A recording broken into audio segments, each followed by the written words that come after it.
To introduce you to some very traditional tea things. This is a samovar right here.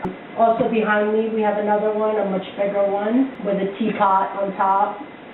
They're very convenient if you're actually holding a tea party or entertaining many guests. The way that it typically works is you fill it up with water, you hook it up to, it's an electric tea warmer essentially. So you fill it up with water, you fill it up, hook it in, wait for it to boil. In the meantime, you put your tea in here. This particular one comes with a built-in infuser.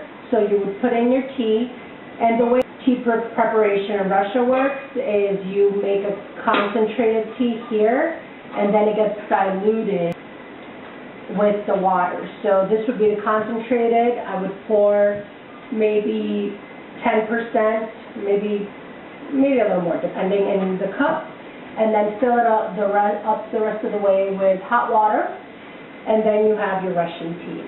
So, and you keep it on top to keep it warm. And that's how a typical Russian samovar works. Okay, so to talk about the teas that I have today, that I've chosen, pick some of my personal favorites from the ones that we offer. So for the black tea, I picked a Russian Earl Grey, very traditional English tea. And the reason that it's different than a regular Earl Grey is because it has citrusy tones.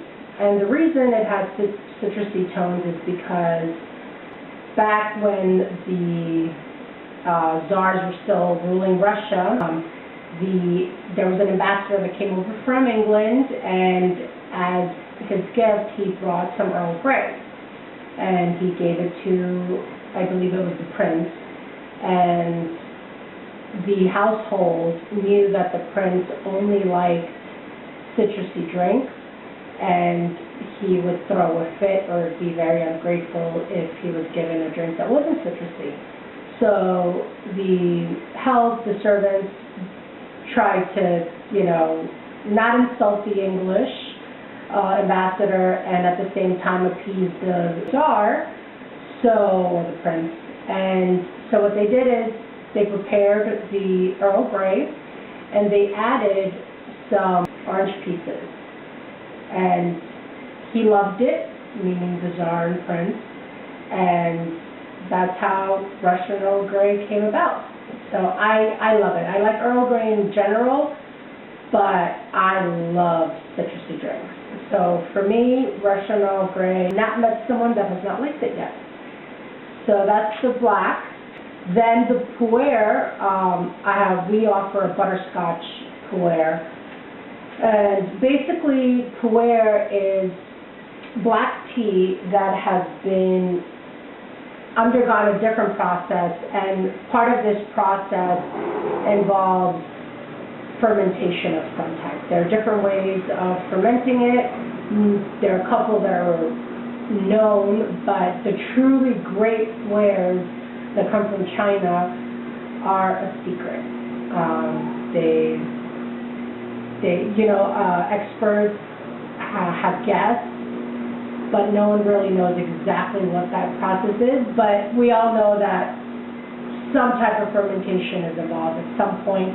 We don't know for what length or anything, but there is fermentation involved.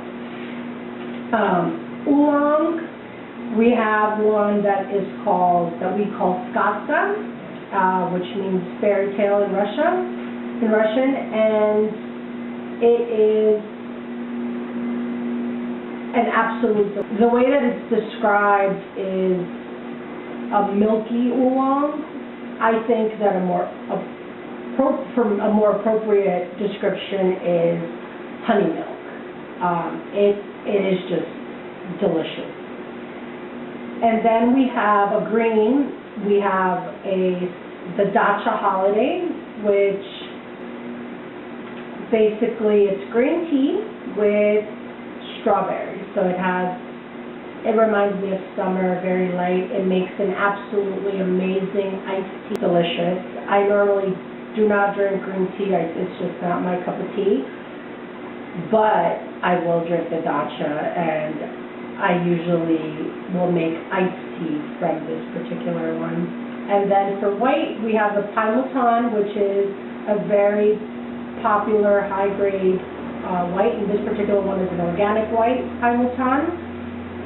So those are the ones that we are going to be tasting.